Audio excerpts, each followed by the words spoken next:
7000 साल पहले Indus river के किनारे एक मिस्टीरियस सिविलाइजेशन विकसित हुई। इंडस वैली सिविलाइजेशन में आपका स्वागत है, जो इंसानों के इतिहास की सबसे पुरानी सिविलाइजेशन में से एक है। इंडस वैली सिविलाइजेशन में इतने राज छिपे हुए हैं जिनको आज तक कोई नहीं समझ पाया है। जैसे ये डांसिंग गर्ल की स्टैचू, जैसे ये प्रीस्ट किंग की स्टैचू, जैसे ये अलग अलग एनिमल्स के चित्र जो पत्थरों के ऊपर बनाए गए हैं। और सबसे मिस्टीरियस चीज, इस सिविलाइजेशन के कॉइन्स पर लिखी हुई ये लैंग्वेज जो बड़े बड़े हिस्टोरियंस और आर्कियोलॉजिस्ट आज तक भी नहीं समझ पाए हैं। इंडस वैली सिविलाइजेशन इतनी ज्यादा विकसित हो चुकी थी कि आर्कियोलॉजिस्ट ने ये मानने से इनकार कर दिया कि इंडस वैली सिविलाइजेशन को इंडियंस ने बनाया होगा। बल्कि आर्कियोलॉजिस्ट ने ये कहा कि इंडस वैली सिविलाइजेशन को इजिप्ट या फिर मेसोपोटामिया की सिविलाइजेशन के लोगों ने बनाया होगा। लेकिन फिर अचानक से इंडस वैली सिविलाइजेशन खत्म हो गई और आज किसी को भी नहीं पता कि इतनी विकसित सिविलाइजेशन अचानक से कैसे खत्म हो गई। आखिर इंडस वैली सिविलाइजेशन की शुरुआत कब हुई? इस सिविलाइजेशन में कौन सी रिलीजन हुआ करती थी? इंडस वैली में आखिर कौन कौन से रहस्य छिपे हुए हैं? क्या ये सिविलाइजेशन दुनिया की सबसे विकसित सिविलाइजेशन थी? आखिर इंडस वैली सिविलाइजेशन खत्म कैसे हुई? क्या नॉर्थ इंडिया के लोग आर्यंस हैं? आइए जानते हैं इंडस वैली सिविलाइजेशन की कहानी।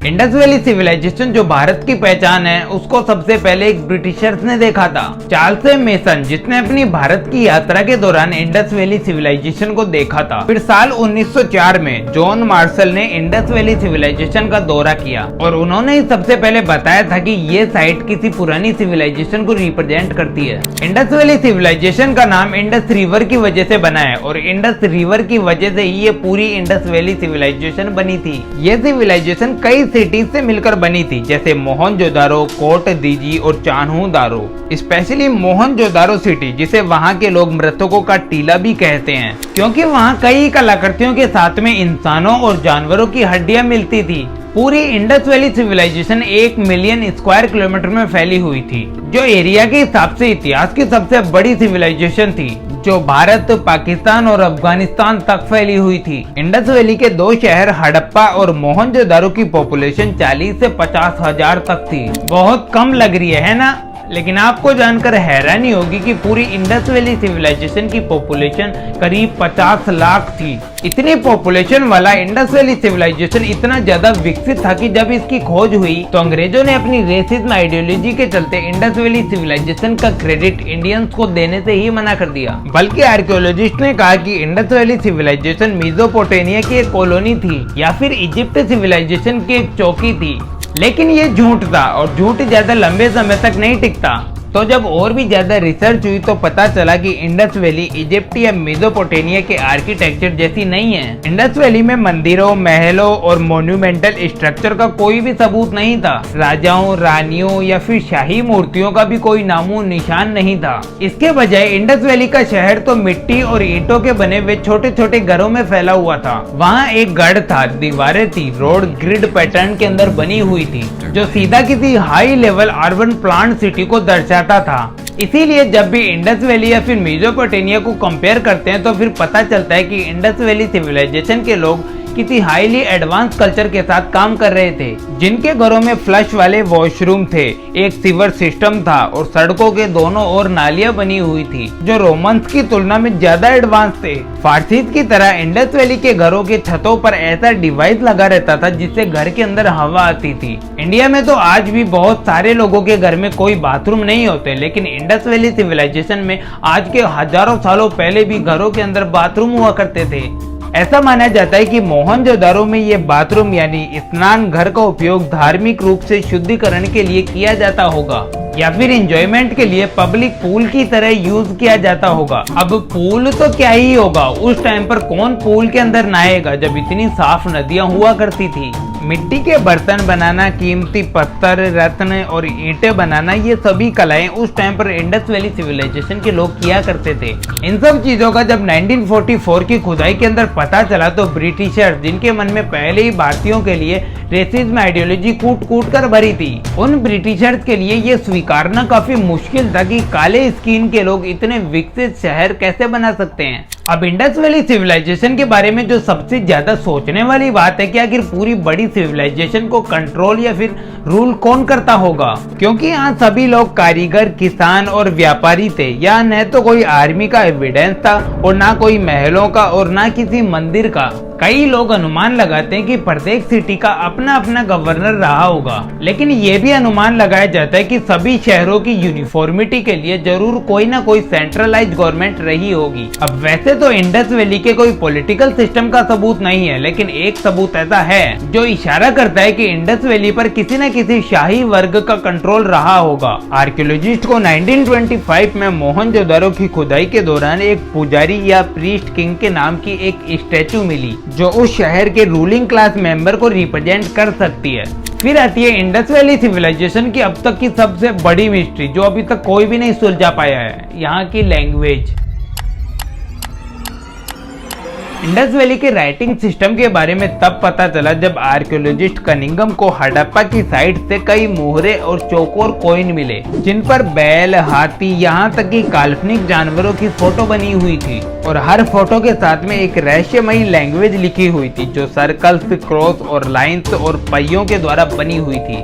इस लैंग्वेज का क्या मतलब है ये तो अब तक कोई भी इंटेलेक्चुअल या फिर आर्कियोलॉजिस्ट नहीं समझ पाया है, लेकिन सभी लोग अपनी अलग अलग राय देते हैं। जैसे बेल्चर का कहना है कि इंडस वैली सिविलाइजेशन का राइटिंग सिस्टम लोगोसिलेबिक है, मतलब प्रत्येक साइन एक साउंड को रिप्रेजेंट करता है। दूसरे लोगों का कहना है कि ये लोगोग्राफिक है जहाँ हर साइन एक वर्ड को रिप्रेजेंट करता है। बेल्चर के अकॉर्डिंग अब तक 400 से 500 अलग अलग साइन को आइडेंटिफाई किया जा चुका है। इसके अलावा इन कॉइन्स पर लिखी हुई लैंग्वेज पर एक और थ्योरी है जो थोड़ी बहुत मानने लायक लगती है। आर्कियोलॉजिस्ट का मानना है कि जब सिविलाइजेशन में ट्रेड होता था तो इन कॉइन्स को इंडिविजुअल पहचान के लिए उपयोग किया जाता होगा, या फिर मेसोपोटामिया की तरह कॉन्ट्रैक्ट को साइन करने, जमीन को ऑथराइज करने या फिर किसी भी चीज की प्राप्ति को प्रूव करने के लिए किया जाता होगा। आसान भाषा में बताऊं तो इंडस वैली सिविलाइजेशन की ये कॉइन आज की करेंसी की तरह उपयोग किए जाते होंगे। जैसे आज अपने नोटों पर गांधी जी की फोटो लगी हुई होती है ना, क्या पता है इंडस वैली सिविलाइजेशन के लोग अपने कॉइन्स पर जानवरों की फोटो लगाते हों।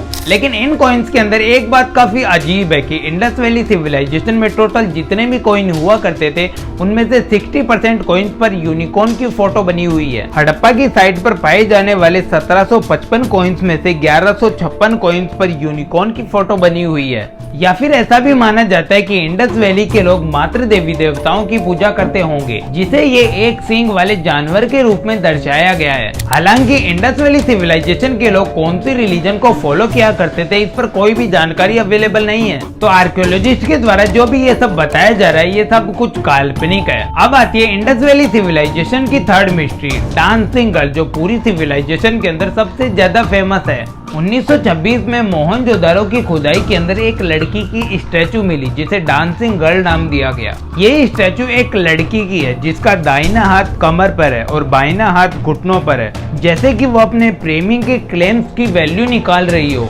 लेकिन उस टाइम पर ये प्रेमी प्रेमिका चक्कर तो क्या ही हुआ करता होगा, आपको क्या लगता है? 2019 में लगभग 5000 साल पुराने कंकाल का एक डीएनए मिला। ये अवशेष एक महिला के थे जो दिल्ली के इंडस वैली की एक साइट पर पाए गए थे। साइंटिस्ट ने उस औरत के डीएनए पर रिसर्च की और उसके डीएनए को साउथ एशिया के लोगों के डीएनए से कंपेयर किया गया और रिजल्ट में पाया गया कि वो औरत आज के भारतीय लोगों की जेनेटिक एंसेस्टर थी। अब वैसे तो इसी औरत के डीएनए से पता चल गया कि अंग्रेजों की आर्यन थ्योरी बिल्कुल गलत थी, लेकिन फिर भी दूसरे एग्जाम्पल देकर आपको बताता हूँ कि अंग्रेजों की आर्यन थ्योरी कैसे एक प्रोपेगेंडा थी। पिछले 200 सालों से ये एजेंडा फैलाया जा रहा था कि इंडियन सब कॉन्टिनेंट को गोरे लोगों ने हमला करके जीत लिया था और बाद में नॉर्थ इंडिया में अंग्रेजों ने अपनी संस्कृति बना ली जिनको आज आर्यंस कहा जाता है। अंग्रेजों ने इस आर्यन वर्ड को 2000 सालों से भी ज्यादा यूज किया जब तक कि यूरोपियन रेसिस्ट का एजेंडा सेट हो रहा था।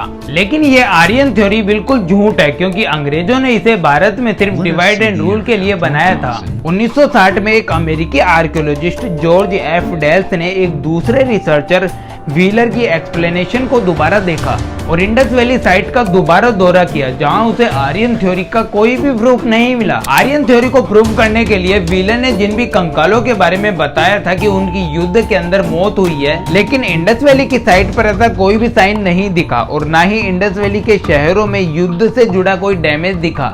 मतलब इंडस वैली सिविलाइजेशन पर गोरे लोगों ने कभी हमला किया ही नहीं था। इसके अलावा नॉर्थ से किसी भी तरह के अटैक या फिर वॉर के जीतने का कोई भी सबूत नहीं मिला। भारत में आर्यंस के रूप में सिर्फ फारसी लोग आए थे जो खुद ही माइनॉरिटी थे। अब फारसी लोगों की संस्कृति कैसे खत्म हुई इस पर मैंने एक डिटेल वीडियो बना रखी है जिसको आप इस वीडियो के बाद जाकर देख सकते हो। तो ऐसे पता चला कि आर्यन थ्योरी एक प्रोपेगेंडा थी और आज भारत के अंदर जो भी लोग रहते हैं वो यहाँ के ही मूल निवासी हैं। अब सवाल उठता है कि इंडस वैली सिविलाइजेशन खत्म कैसे हुई, इस प्रकार कॉइन क्यों बनाए गए, कॉइन पर यूनिकॉर्न ही ज्यादा क्यों बनाया गया और इंडस वैली सिविलाइजेशन में कौन से रिलीजन के लोग ज्यादा रहते थे, इन सभी सवालों के जवाब नहीं पता। उसी तरीके से इंडस वैली सिविलाइजेशन कैसे खत्म हुई इस सवाल का भी जवाब नहीं पता। कुछ लोग कहते हैं कि 1500 बीसी के बाद इंडस वैली के लोग शहर छोड़कर साउथ की ओर चले गए। कुछ विद्वानों का कहना है कि इंडस वैली में बाकी सिविलाइजेशन के साथ ट्रेड नेटवर्क में गिरावट हुई जिसके कारण सिविलाइजेशन खत्म हो गई। या फिर कई लोग कहते हैं कि एक बड़ी बाढ़ ने इंडस वैली सिविलाइजेशन को खत्म कर दिया। पूरी सिविलाइजेशन इंडस रिवर और कुछ और नदियों के चारों ओर बनी हुई थी और वहाँ के रहने वाले लोग इन नदियों पर ही ज्यादा डिपेंडेंट थे। तो तर्क दिया जाता है कि जब नदियों में सूखा पड़ा होगा तो सिविलाइजेशन कोलैप्स हो गई होगी। इन सब के अलावा एक आर्कियोलॉजिस्ट ने थोड़ी अलग बात कही जो थोड़ी बहुत मानने लायक लगती है। बेचलर ने कहा कि इंडस वैली सिविलाइजेशन वास्तव में कभी खत्म नहीं हुई थी बल्कि वो समय के साथ साथ बदलती गई और आज इंडस वैली के लोग पूरे भारत में फैल गए। आर्कियोलॉजिस्ट ने तो बता दिया, लेकिन आप बताओ आपको क्या लगता है इंडस वैली सिविलाइजेशन खत्म हुई थी या फिर नहीं हुई? बाकी आपसे फिर नेक्स्ट वीडियो में मुलाकात होगी।